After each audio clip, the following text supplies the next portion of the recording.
আমি আজকে করব, আমি বাসায় এভাবেই করি, সুইট চিলি সস, টমেটো। এখন এই যে দেখুন এরকম টসটসে পাকা টমেটো, এরকম আমি পাকা টসটসে টমেটোগুলো নিয়েছি। এরকম দেখে আমি এটা ক্লিন করব, আমি দেখাবো আপনাদের। তো এরকম পাকা টসটসে টমেটো নিয়েছি, এটাতে আমি সুইট চিলি সস করব। আমার এই সুইট চিলি সস করতে যা যা লাগবে, এখানে সুগার, সাবুদানা, কাঁচামরিচ যেটা লাল হয়ে যায়, সেই কাঁচামরিচটা লালটা আমি বাজার থেকে কিনে এনেছি, এটা কিনতে পাওয়া যায়।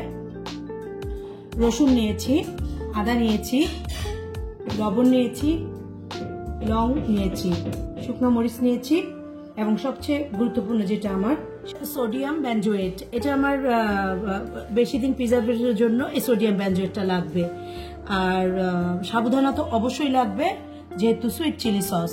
তো আমি এই মরিচটাকে ধুয়েছি, পানি নিংড়িয়েছি, কিন্তু এখন আমি আবার এটাকে একেবারে মুছে শুকনো করে নিব, কারণ এক ফোঁটাও পানি থাকা যাবে না, আর আমি একটু স্পাইসি করব। সুইট চিলি সস যেহেতু মিষ্টিও থাকবে, ঝালও থাকবে, এ কারণে আমি মরিচটা একটু বেশি ব্যবহার করব। তো আমার মরিচ মোছা হয়ে গিয়েছে, তো আমি এখন এইভাবে টমেটোগুলোকে, প্রত্যেকটা টমেটো এইভাবে সুন্দর করে এইভাবে মুছে নিব। আমার মোছা হয়ে গিয়েছে, তো আমি এখন টমেটোর বোটাগুলো এভাবে ফেলে নিব, টমেটোর বোটাটা ফেলে নিব।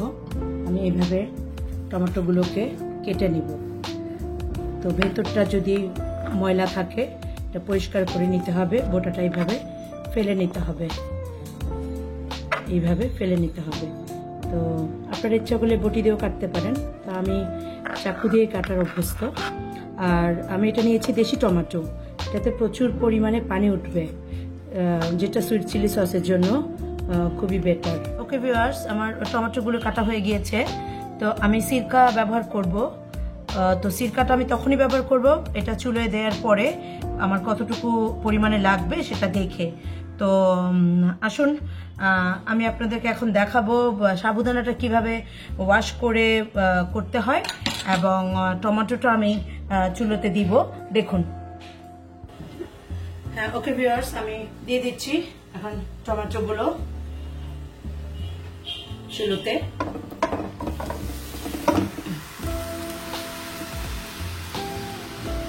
এটা থেকে প্রচুর পানি উঠবে, পানি বেরোবে।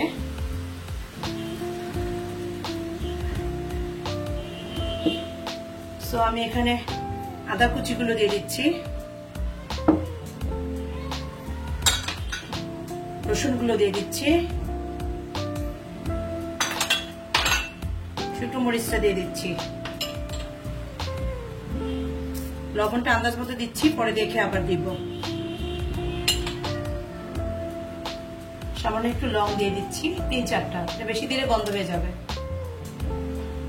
আমি এখানে 2 মেজারমেন্ট কাপের 2 কাপ চিনি নিয়েছিলাম, যেহেতু আমার এখানে 2.5 কেজি টমেটো, তো আমি আপাতত এটাই দিচ্ছি, পরে আমি দেখে আবার দিব।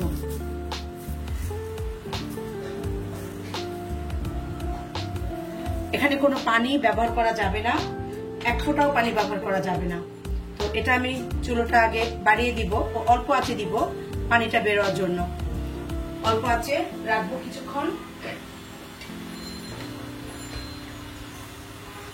রাখবো কিছুক্ষণ, এবং এখানে আমি সামান্য পরিমাণে সিরকা দিয়ে দিচ্ছি,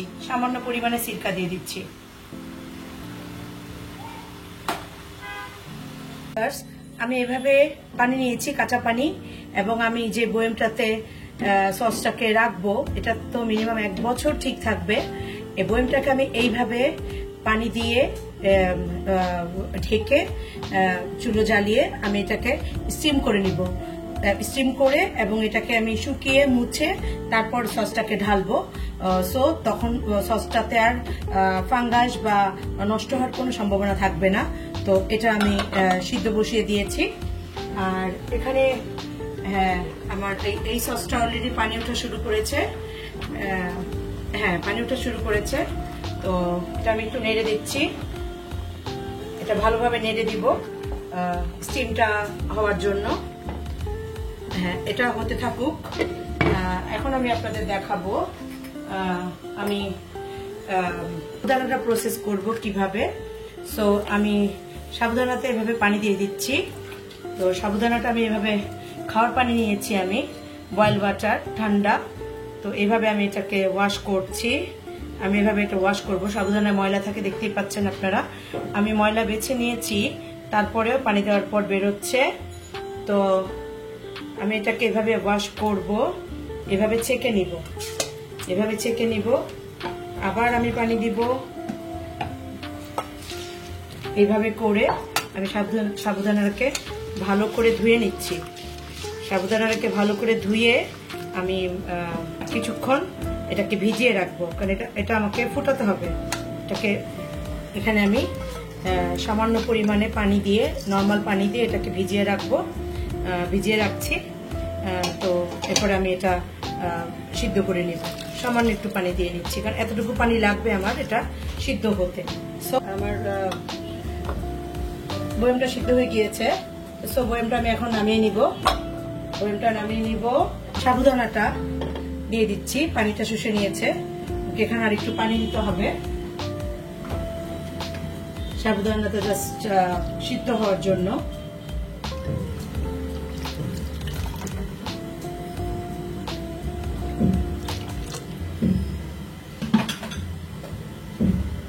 ওটা সিদ্ধ হতে থাক। এদিকে আমার সসটা অলমোস্ট হয়ে গিয়েছে। দেখুন কত পানি উঠেছে, কত পরিমাণে পানি উঠেছে। কোনো পানি দেয়নি, এ কারণে এটা দেশি টমেটো নিতে হয়। তো অলমোস্ট আমার সিদ্ধ হয়ে গিয়েছে। সো এখন আমি এটাকে নামাবো, চুলা থেকে নামিয়ে এটাকে আমি ঠান্ডা করব। দেন আপনারা সাথে থাকুন। হ্যাঁ, সাবুদানাটা মোটামুটি হয়ে এসছে। আরেকটু হলেই আমি এটাকে সেঁকে নিব। আর সসটা তো ঠান্ডা হচ্ছে, ফ্যানের নিচে দিয়ে দিয়েছি। তো এটা আপনারা দেখলেই বুঝবেন, এটা পুরোটা সাদা যখন হয়ে আসবে, এখনো পুরো হয়নি, এই যে এখানে দুই একটা হয়েছে। তো পুরোটা এরকম হলে আমি এটা, এই যে এর পুরোটা এরকম সাদা, পুরোটা এরকম সাদা হতে হবে, এরকম সাদা, ওইরকম সাদা না, পানির মতো হয়ে গেলে এটা হয়ে যাবে। পানির মতো হয়ে গেলে আমি এটাকে সেঁকে নিব। সেঁকে নেওয়ার জন্য আমি এখানে রেডি করে রেখেছি এই বলটা। হ্যাঁ, এটাতে আমি সেঁকে নিব। ভিউয়ার্স, আমার এটা সিদ্ধ হয়ে গিয়েছে এবং আমি অনেকক্ষণ সময় লাগিয়ে একেবারে ঠান্ডা করে নিয়েছি। তো সো এখন আমি এটাকে ব্যালেন্ড করব। আমাকে ব্যালেন্ড করতে হবে। আমি এটা অল্প অল্প করে ব্যালেন্ডারে তুলে নিব, তুলে নিচ্ছি।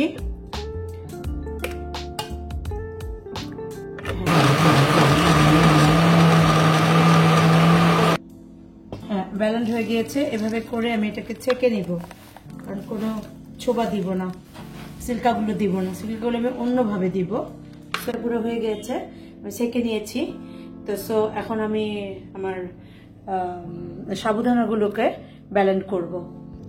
হ্যাঁ, সাবুদানাটা ব্যালেন্ড করব। এখানে কোনো পানি দেওয়া যাবে না, আমি এখানে সিরকা দিচ্ছি।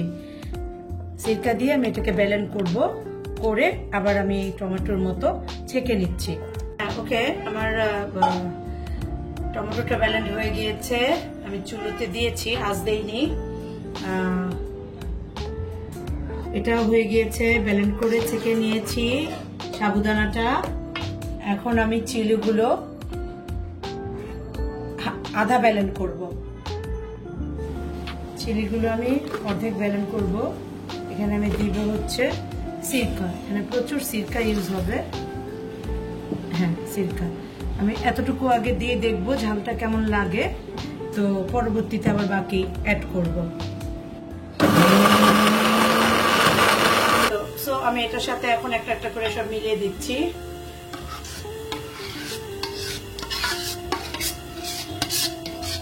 মিলিয়ে আমি এটাকে ভালো করে একটু বয়েল করব, এবং কালারের প্রয়োজন হলে, চিনির প্রয়োজন হলে দেন আমি চিনিটা মিক্স করব।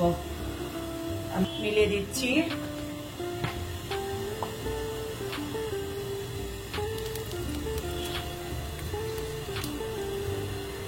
চিনিটা এরকম একটু একটু থাকবে, ছ্যাঁকা ছ্যাঁকা থাকবে, চিনিটা ছাকবো না। এই ব্যালেন্ডারটা আমি একটু সিরকা দিয়ে ধুয়ে দিয়ে দিব। কোনো রকম পানি ব্যবহার করা যাবে না।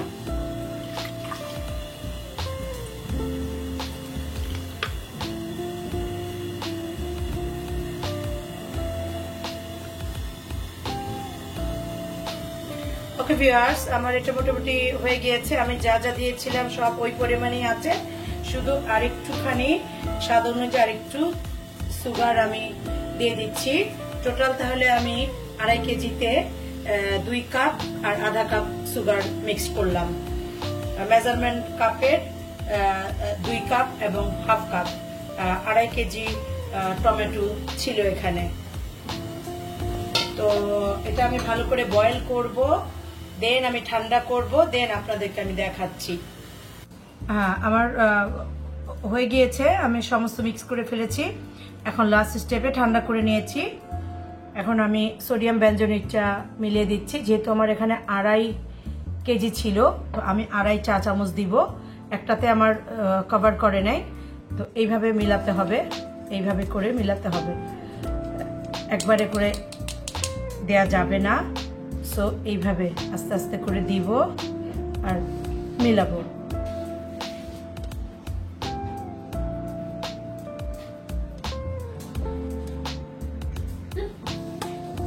পুরোপুরি ঠান্ডা করে নিতে হবে, তারপর এটা মেলাতে হবে।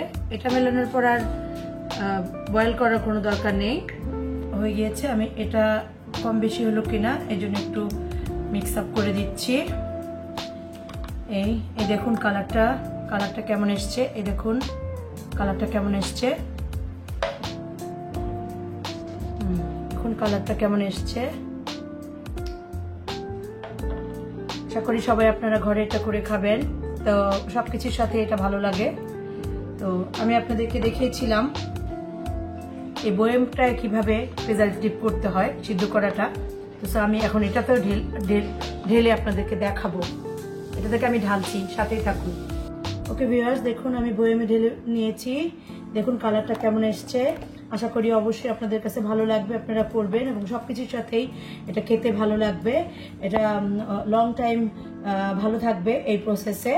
তো আমি এরপরে সুইট চিলি তো এখন করলাম, টমেটো কেচাপ এবং টমেটো সস করে দেখাবো আপনাদেরকে।